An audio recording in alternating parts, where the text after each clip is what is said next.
Also Frankenstein steht hinter allem. Hallo und herzlich willkommen zu Frankensteins Kaijuverse. Bei uns kommt es auf die Größe an. Zum Produktionszeitraum von Gorath war der Kampf der Supermächte um den Weltraum in vollem Gang. In den Kinos und allmählich im aufkommenden Fernsehen war das Weltall und die Raumfahrt stets präsent. Präsident John F. Kennedy sprach in seiner berühmten Moon Speech vom 12. September 1962, dass Amerika bis Ende des Jahrzehnts einen Menschen auf den Mond bringen wird. Die Vision des Präsidenten über die bemannten Operationen auf fremde Planeten wird ein wichtiger Bestandteil des Kaiju-Eiga werden.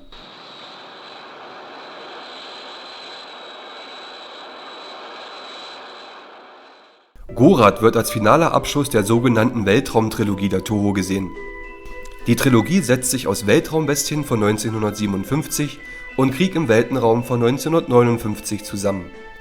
Alle drei Teile haben aber keinen Bezug zueinander. Die äußere Rahmenhandlung ist aber immer die gleiche. Eine gewaltige Macht aus dem Weltall gefährdet die menschliche Existenz. Für Regisseur Honda, der aktiv als kämpfender Soldat im Zweiten Weltkrieg teilnahm, war es stets eine Herzensangelegenheit, in seinen Filmen zu zeigen, dass die Menschheit zusammenwächst und aktiv beginnt, Probleme zu lösen.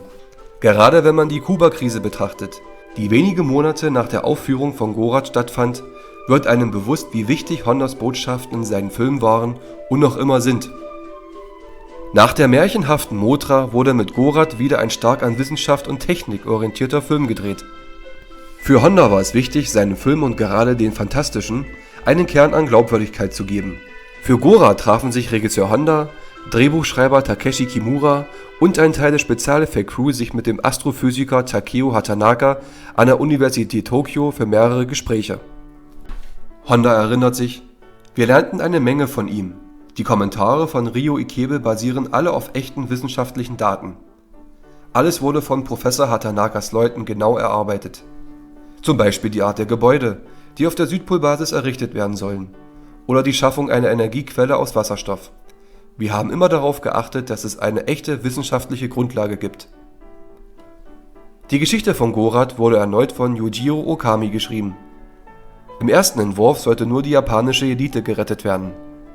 Honda und Drehbuchschreiber Takeshi Kimura verwarfen aber schnell diesen Gedanken und fertigten das uns bekannte Drehbuch an. Zu diesem Zeitpunkt gab es bereits Filme, die eine ähnliche Thematik hatten, wie zum Beispiel Der jüngste Tag von 1951. In Gorath kommen so gut wie alle zu Wort. Die Jugend wird von den Astronauten repräsentiert, ganz vorne dabei Akira Kubo. Mit ihrer Abenteuerlust und dem festen Willen, die Erde nicht von Gorath zerstören zu lassen, nehmen sie den Kampf gegen den Stern auf. Mit genauso festem Willen, die Erde zu retten, treten auch die älteren Semester auf. Hauptdarsteller Ryo Ikebe spielt den Astrophysiker Dr. Tazawa. Allgemein gaben sich in diesem Film die alte und die neue Garde die Hand. Vor wie auch hinter der Kamera. Als Schauspieler sehen wir nicht nur bekannte und etablierte Schauspieler wie Akihiko Hirata und Takeshi Shimura, sondern auch neue Gesichter. Für Kumi Mitsuno, Jun Tazaki und Akira Kubo ist es der erste Auftritt in einer Tokusatsu-Produktion. Auch sie gehören nun zu Tohos Stammschauspielern und werden in vielen Klassikern im goldenen Zeitalter des Kaiju-Eiga dabei sein. Insgesamt ein sehr gelungener Cast mit glaubwürdigen Rollen. Hinter der Kamera von Tsuburaya traten zwei Männer auf, die bald in seine Fußstapfen treten sollten. Als Regieassistent für die Spezialeffekte war Teruyoshi Nakano verantwortlich. Dieser wird nach dem Tod Tsuburayas seine Nachfolge antreten. Sein erster Film als Chef der Spezialeffekte war Frankensteins Kampf gegen die Teufelsmonster von 1971 und endete 1984 mit Godzilla – Die Rückkehr des Monsters.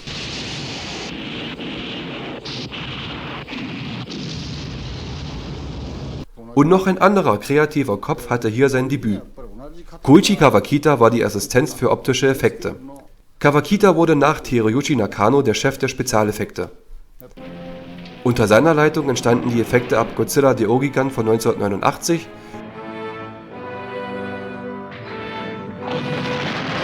bis Godzilla gegen Destroyer von 1995. Gorath kann man also als Geburtsstunde von vielen neuen Talenten betrachten. Die Geschichte von Gorath ist eine der wenigen Beiträge des Genres, in denen die Endzeitstimmung so intensiv gezeigt wird. Deutlich wird dies nicht nur in den Effektszenen. Auch bei den Menschen haben sich die Ausstatter Bilder einfallen lassen, die Eindruck hinterlassen. Für mich zum Beispiel ist der warme Sonnenuntergang in Tokio so ein Beispiel. Ein an sich wunderbarer Untergang der Sonne, Auf der anderen Seite steht der Menschheit eine beispiellose Katastrophe bevor. Durch den Erfolg von Mosura von 1961 konnte Spezialeffekte-Regisseur Eiji Tsuburaya erneut aus den Vollen schöpfen und lässt den Zuschauer oft bei so manchen Szenen mit offenem Mund zurück.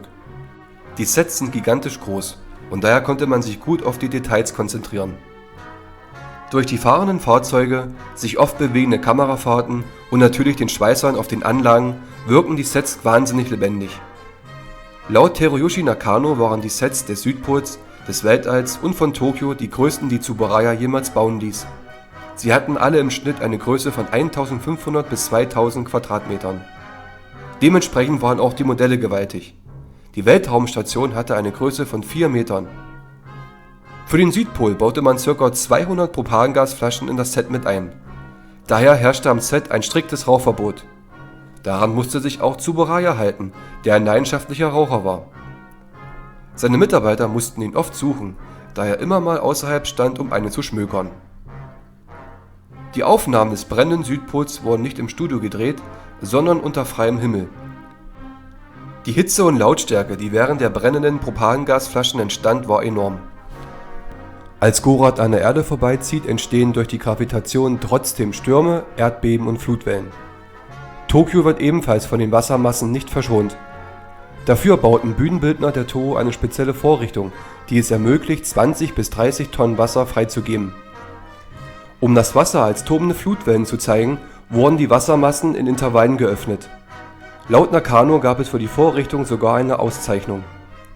Auch die Sets der Menschen sind großartig und sehen fantastisch aus. Die Mischung aus Effekten und realen Einstellungen wirkt wie bei Krieg im Weltenraum und Mothra bedroht die Welt wie aus einem Guss. Eigentlich wollte Honda kein Kaiju in dem Film haben, doch Produzent Tanaka sah es aus Marketinggründen anders und bekam sein Kaiju. Als Operation Südpol beginnt und es dort immer wärmer wird, erwacht das Kaiju Maguma, auch als Magma bekannt. Augenscheinlich ist es ein walrossartiges Wesen, doch es wird oft als Reptil bezeichnet und Autor Sekizawa wollte eigentlich einen Dinosaurier. Im Kostüm steckten wie so oft Haruo Nakajima und Katsumi Tezuka. Die Szenen mit Maguma im Film wirken deutlich aufgesetzt und wollen gar nicht passen. Nakajima selbst hat keine Erinnerung mehr an den Dreh.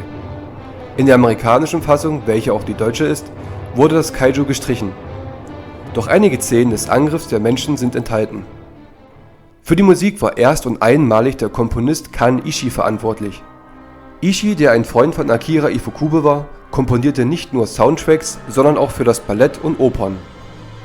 Seine Musik für Gorath kann man als durchaus gelungen betrachten, hat aber keinen Wiedererkennungswert wie die von Ifukube.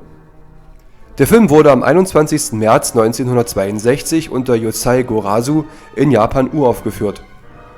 Die deutsche Kinofassung erschien 13 Jahre später, am 10. Juli 1975 unter UFOs verstören die Erde in den Kinos.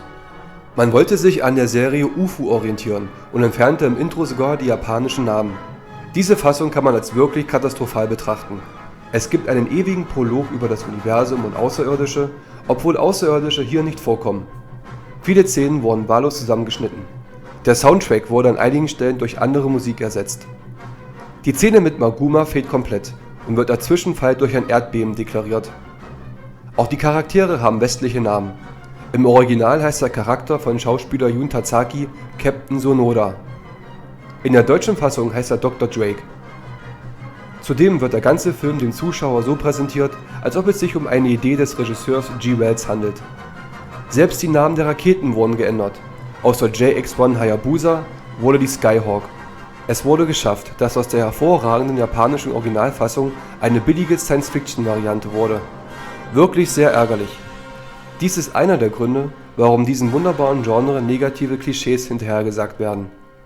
Es ist immer wieder schön zu sehen, wie Anolis Entertainment sich die Mühe macht, die Originalversion für das deutsche Publikum zu bekommen.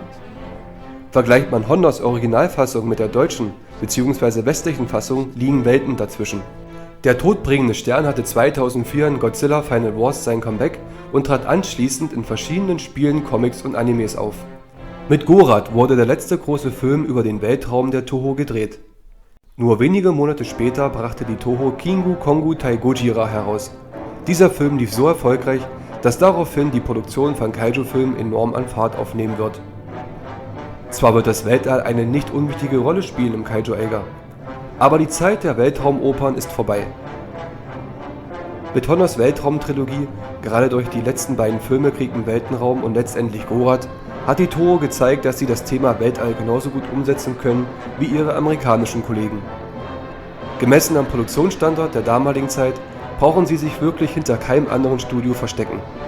Und auch heute noch machen diese Werke enorm viel Spaß und bieten dem Zuschauer eindrucksvolle Momente. Leider konnte Gorath an den Kinokassen nicht überzeugen. Die Produktion eines neuen Godzilla-Abenteuers konnte also beginnen. Der kommende Film wird die Welt des Kaiju-Eiger für immer verändern. Wir hoffen, dass für euch ein paar neue Informationen dabei waren.